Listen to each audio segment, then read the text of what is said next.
Hello students, welcome to RS Academy and welcome to the course of Database Management System. Today we will see what is ER model in DBMS. So as given in the definition here, ER model in DBMS is the high level data model and we also call this entity relationship model. It is used to represent a logical view of the system from a data perspective. So ER model क्या है? ER model एक data model है जिसको हम एक diagram के help से describe करता है ईआर मॉडल। ये एक हाई लेवल मॉडल है। इस मॉडल को हम एक सिस्टम के लिए डेटा एलिमेंट्स और उनके रिलेशनशिप उन उनके बीच में क्या रिलेशनशिप है उसको डिफाइन करने के लिए हम ईआर मॉडल को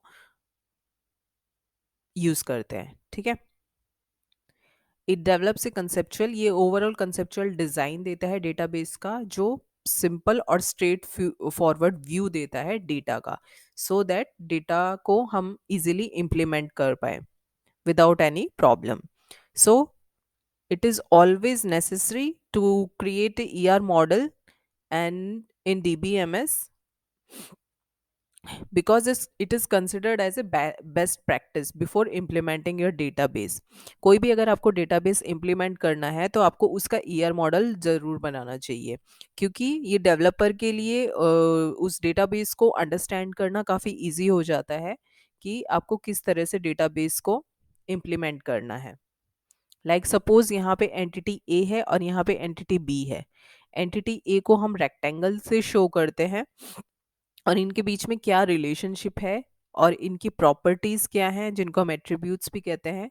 सो ये सब आ जाएगा आपका ईआर मॉडल में। ठीक है, इसको हमने पूरे डेटा बेस को एक डायग्राम के थ्रू हमने यहाँ पे रिप्रेजेंट कर दिया है। So you can say that ये मॉडल जो होता है डेटाबेस के कंसेप्चुअल व्यू को डिफाइन करता है और ये डेटाबेस के कंसेप्चुअल डिज़ाइन को डेवलप भी करता है। ठीक है, इस मॉडल को 1976 में पीटर ने डेवलप करा था एंड इसका यूज़ जो है हम रियल वर्ल्ड की कंसेप्चुअल स्कीमा को रिप्रेजेंट करने के लिए करते हैं। ये डायग्राम के थ्रू हम इसमें एंटिटीज और उनके बीच में क्या रिलेशनशिप है उसको शो करता है।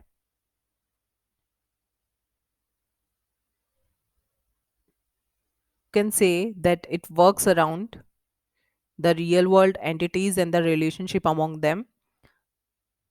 एंड कोई भी अगर आपको डेटाबेस स्कीमा डिज़ाइन करनी है, ER model can be represented pictorially as ER diagram. So ER model जो होता है वो डेटाबेस स्कीमा को डिज़ाइन करने में हेल्प करता है by using ER diagrams. ER diagram जो होते हैं वो मैप हो जाते हैं वेल इन रिलेशनल स्कीमा। जो भी रिलेशनल टेबल्स होते हैं उनके साथ इजीली ईआर डायग्राम मैप हो जाते हैं। ठीक है, नेक्स्ट है ER model can be use by the database designer to communicate the database design to the user. ER model अगर होता है तो डेटाबेस डिजाइनर को कम्युनिकेट कर डेटाबेस डिजाइन से कम्युनिकेट करने में इजी हो जाता है। ठीक है, ER model can be used as a design plan by the database developer to implement a data model in specific database management software. जो ईआर मॉडल होता है उसको हम यूज करते हैं as a design plan and ये जो design plan होता है ये डेटाबेस डेवलपर यूज़ करता है सो दैट वो डेटा मॉडल को इम्प्लीमेंट कर पाए किसी भी स्पेसिफिक डेटाबेस मैनेजमेंट सॉफ्टवेयर में। सपोज आपके पास रिलेशनल डेटाबेस मैनेजमेंट सॉफ्टवेयर है जो हम मोस्टली आजकल यूज़ करते हैं। सो जो भी डेवलपर होगा उसको कोई डेटा मॉडल मिला होगा, उसको कैसे इम्प्लीमेंट करना है डेटा को उस डेटाबेस सॉफ्टवेयर में। तो वो जो डेवलपर है वो ईआर मॉडल को as a design plan use करेगा और डेटा को उस डेटाबेस सॉफ्टवेयर में इम्प्लीमेंट करेगा इजीली, तो उसको समझने में इजी हो जाएगा। नेक्स्ट हम देखते हैं, अब यहाँ पे ईआर मॉडल है हमारे पास और हमें इसको इम्प्लीमेंट करना है। सपोज मान लेते हैं यहाँ पे ये एक डेटाबेस है स्टूडेंट का। अब स्टूडेंट की कुछ प्रॉपर्टीज होती हैं जिनको हम कहते हैं एट्रीब्यूट्स। स्टूडेंट की प्रॉपर्टीज में आ जाता है जैसे आईडी, उसका नेम, एज, एड्रेस। स्टूडेंट यहाँ पे एक एंटिटी है। ठीक है, और ये इसके एट्रीब्यूट्स हैं जिसके थ्रू हम इसको डिस्टिंग्विश कर सकते हैं दूसरे स्टूडेंट से। And ID should be unique. ठीक है, इसका कुछ नाम है, कुछ ग्रेड्स हैं इसके। तो इसकी इंफॉर्मेशन हम डेटाबेस सॉफ्टवेयर में इम्प्लीमेंट करेंगे by using this ER model. अब बिफोर अंडरस्टैंडिंग दिस, सबसे पहले समझते हैं कि एंटिटी होती क्या है। एंटिटी क्या होती है? इज अ थिंग और object in the real world that is distinguishable from other object. कोई भी अदर ऑब्जेक्ट से हम उसको अलग कर सके, ऐसी कोई भी एंटिटी ऑब्जेक्ट रियल वर्ल्ड में हो। ठीक है, entity can be anything that has independent, इसकी कुछ इंडिपेंडेंट एग्जिस्टेंस होनी चाहिए जिसके थ्रू हम डेटा को कलेक्ट कर सकते हैं। और इनको हम रेक्टेंगल में शो करते हैं।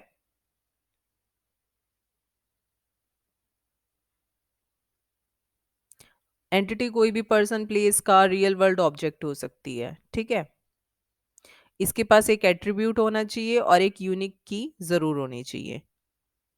अब हमारा एंटिटी सेट भी आ जाता है। एंटिटी सेट में क्या होता है कि एक तरह की सिमिलर काइंड्स ऑफ एंटिटीज होती हैं जिनकी सेम प्रॉपर्टीज होती हैं। लाइक सपोज हम स्कूल का डेटाबेस ले लेते हैं, तो स्कूल में स्टूडेंट, टीचर, क्लास और कोर्स होता है। तो उनको हम क्या मान लेंगे? उनको हम मान लेंगे एंटिटी।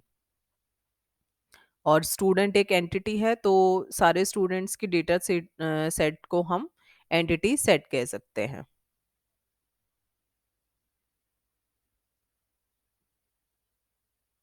एग्जाम्पल के लिए यहाँ पे ले लेते हैं एड्रेस।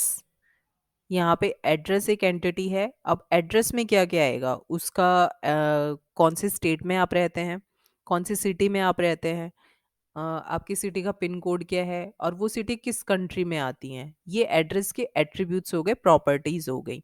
और इनके बीच में क्या रिलेशनशिप है, ये हमें बताएगा ईआर मॉडल। ठीक है, एड्रेस यहाँ पे एक एंटिटी को शो कर रहा है और बाकी ये जो चार हैं सर्कल में, ये आपकी एड्रेस की प्रॉपर्टीज को शो कर रहे हैं। अब चलते हैं कि कंपोनेंट्स ऑफ ईआर डायग्राम क्या होते हैं। अब कोई भी ईआर डायग्राम अगर हम क्रिएट कर रहे हैं, तो उसमें तीन कंपोनेंट्स होते हैं, वो मेन होते हैं। फर्स्ट है हमारा एंटिटी, सेकंड है हमारा एट्रीब्यूट्स, और थर्ड है हमारा रिलेशनशिप। सो मैंने आपको जैसे पहले बताया था कि एड्रेस यहाँ पे एक एंटिटी को शो कर रहा है, स्टेट इसकी प्रॉपर्टीज हैं, और पिन कोड इसकी एट्रीब्यूट्स हैं। ठीक है, और इनके बीच में क्या रिलेशनशिप है, ये हमें ईआर मॉडल बताएगा। एंटिटी मैंने आपको पहले क्लियर कर दिया है। अब एंटिटी में दो टाइप और आते हैं। एंटिटी में एक आता है वीक एंटिटी और एक आता है स्ट्रॉन्ग एंटिटी। वीक एंटिटी वो एंटिटी होती है जो दूसरे एंटिटी पर डिपेंड होती है, उसे हम वीक एंटिटी कहते हैं। सो इसे हम डबल रेक्टेंगल के साथ रिप्रेजेंट कर सकते हैं।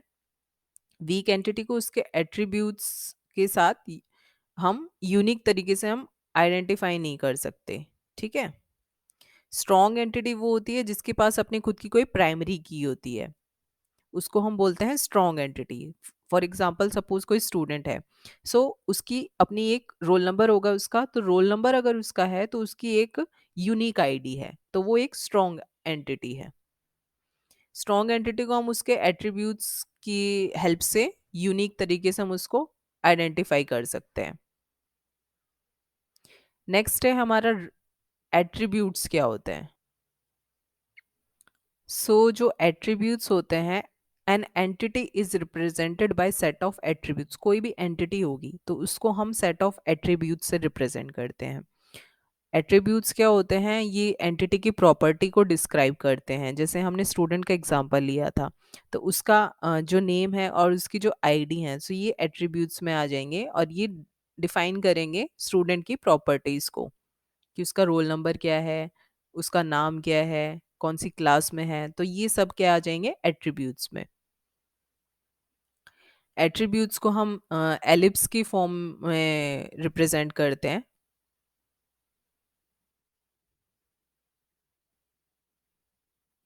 एट्रीब्यूट्स के कुछ टाइप्स भी होते हैं, like simple and composite attributes,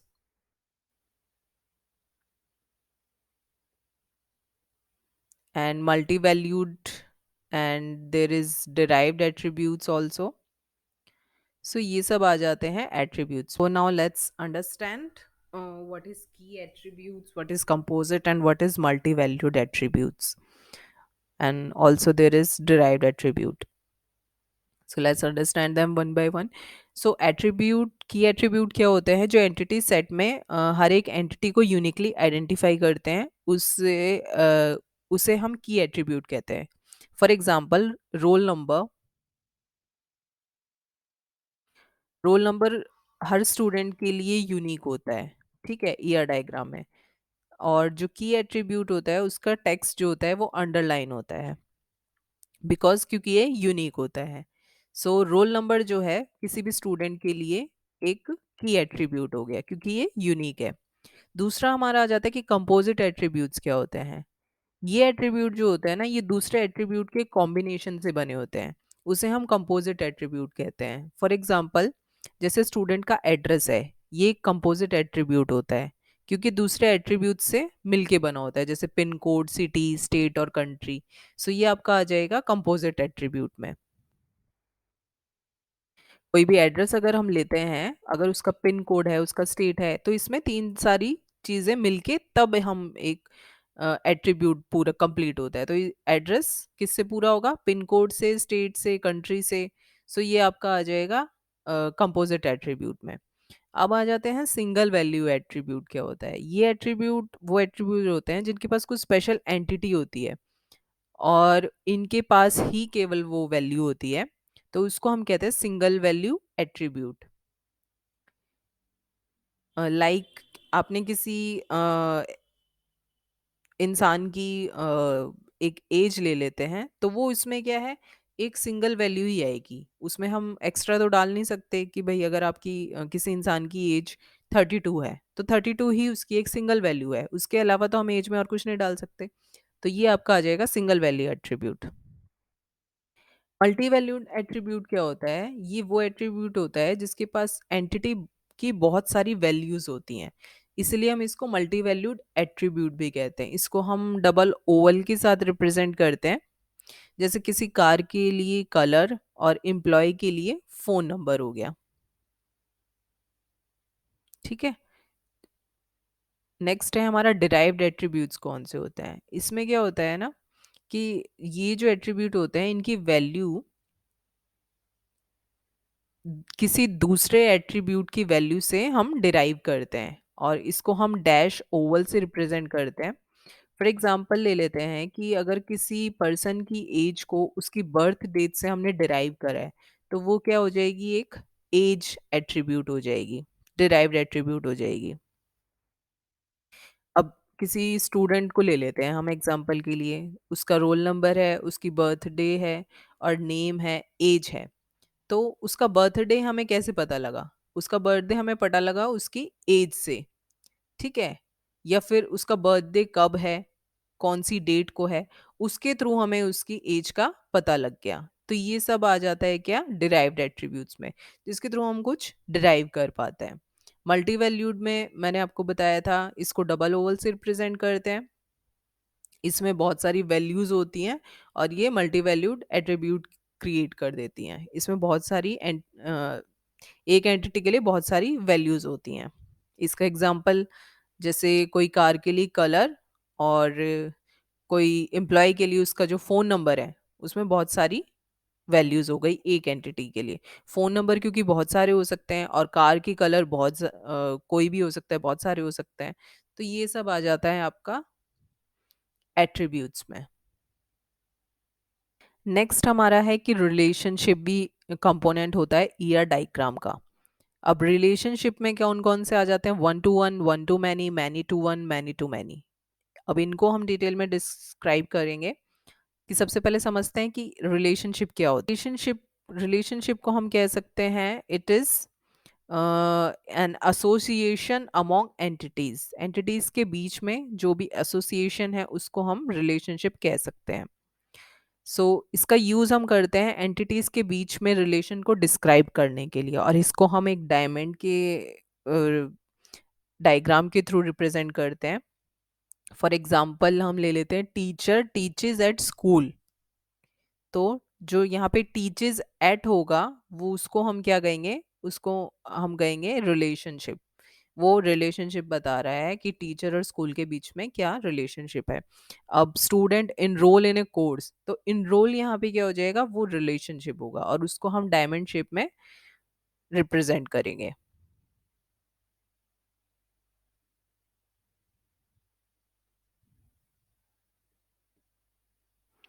अब रिलेशनशिप में कौन कौन से आते हैं, वन टू वन। तो सबसे पहले इसको देखते हैं। वन टू वन रिलेशनशिप क्या होता है, जब एक एंटिटी, एक इंस्टेंस एंटिटी बी के इंस्टेंस के साथ जुड़ा हुआ होता है तो उसे हम कहते हैं वन टू वन रिलेशनशिप। इसमें क्या होता है, एग्जांपल ले लेते हैं कि एक मेल है वो सिर्फ एक फीमेल से शादी कर सकता है और फीमेल एक मेल से शादी कर सकती है। तो इसे हम क्या कह सकते हैं, वन टू वन रिलेशनशिप। ठीक है। तो इसको मेल को हम रेक्टेंगल से रिप्रेजेंट करेंगे इसमें, एंड मैरिड टू इसको हम डायमंड से रिप्रेजेंट करेंगे जो इन दोनों के बीच में रिलेशनशिप को शो करेगा, और फीमेल को हम फिर से रेक्टेंगल में रिप्रेजेंट करेंगे। ठीक है। दूसरा है हमारा वन टू मैनी रिलेशनशिप। ये रिलेशनशिप जब होती है जब एक एंटिटी ए का इंस्टेंस एंटिटी बी के बहुत सारे इंस्टेंस के साथ जुड़ा होता है। फॉर एग्जांपल ले लेते हैं, कोई एम्प्लॉय है, वो कोई डिपार्टमेंट में काम कर रहा है। ठीक है। एक डिपार्टमेंट के पास बहुत सारे एम्प्लॉय हो सकते हैं। ठीक है। सो ये आ जाएगा आपका वन टू मैनी रिलेशनशिप में। अब मैनी टू वन रिलेशनशिप देखते हैं क्या होता है। इसमें क्या होता है, जब एंटिटी के पास बहुत सारे इंस्टेंस और एंटिटी बी के थोड़े इंस्टेंस के साथ जुड़ा होता है। एंटिटी ए के जो बहुत सारे इंस्टेंस होते हैं वो के एंटिटी के थोड़े से इंस्टेंस के साथ जुड़े होते हैं। फॉर एग्जांपल, एक स्टूडेंट एक कॉलेज में पढ़ता है और वो साथ में किसी दूसरे कॉलेज में नहीं पढ़ सकता, लेकिन एक कॉलेज में बहुत सारे स्टूडेंट पढ़ते हैं तो हम इसे मैनी टू वन रिलेशनशिप कहेंगे। स्टूडेंट स्टडी इन कॉलेज, सो ये आ जाएगा मैनी टू वन। एक स्टूडेंट एक कॉलेज में पढ़ सकता है, बहुत सारे स्टूडेंट्स जो हैं वो अलग अलग कॉलेजेस में नहीं पढ़ सकते, वो एक ही कॉलेज में पढ़ सकते हैं। ठीक है। मैनी टू मैनी रिलेशनशिप क्या होता है, एक रिलेशनशिप तब होती है जब एंटिटी ए के बहुत सारे इंस्टेंस एंटिटी बी के बहुत सारे इंस्टेंस के साथ जुड़ा होता है। इसमें एग्जांपल ले लेते हैं कि कोई एम्प्लॉय है, वो किसी प्रोजेक्ट पे वर्क कर रहे हैं, तो उसमें क्या है कि बहुत सारे एम्प्लॉय एक प्रोजेक्ट में वर्क कर रहे हैं। तो ये आ जाएगा मैनी टू मैनी रिलेशनशिप में। सो इसको में हम एम्प्लॉय को रेक्टेंगल में शो करेंगे, देन डायमंड शेप में असाइंड यूज करेंगे, assign to which project, and project को हम एंटिटी बी में शो करेंगे। अब इसमें रिलेशनशिप में डिग्री ऑफ रिलेशनशिप भी आते हैं। डिग्री ऑफ रिलेशनशिप तीन टाइप की होती हैं, one is binary, second is ternary and third one is unary. अगर रिलेशनशिप टाइप की डिग्री दो होती है, टू होती हैं, तो उसे हम बाइनरी कहते हैं।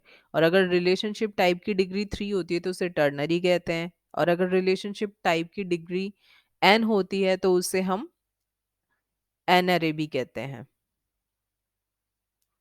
ठीक है। सो ये आपका आ जाएगा रिलेशनशिप्स में।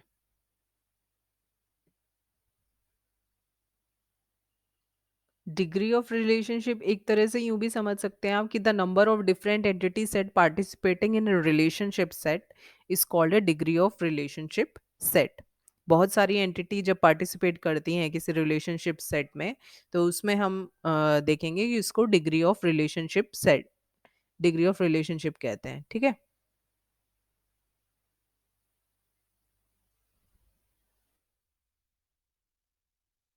नेक्स्ट हम देखते हैं कि एडवांटेजेस क्या होते हैं ईआर मॉडल के। अब हमने देख लिया कि ये तीन कंपोनेंट्स होते हैं एंटिटी रिलेशनशिप मॉडल के। इसमें एंटिटी आ जाती है, एट्रीब्यूट्स आ जाते हैं, रिलेशनशिप, ये मैंने आपको सारे क्लियर कर दिए हैं।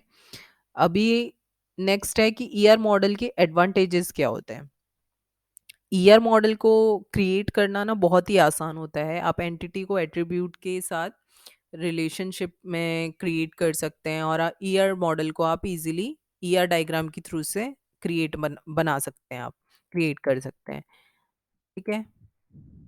इस मॉडल से हम क्या करते हैं ना कि डेटाबेस के स्ट्रक्चर को डायग्राम में रिप्रेजेंट करते हैं, और इसीलिए इनमें जो रिलेशनशिप होता है आपस में डेटाबेस में, तो उनको समझना काफ़ी ईज़ी होता है, तो इसीलिए हम ईआर मॉडल को यूज़ करते हैं। और डेटाबेस डिज़ाइनर जो होते हैं उनके लिए बहुत ही प्रोडक्टिव कम्युनिकेशन टूल है डेटाबेस से कम्युनिकेट करने के लिए।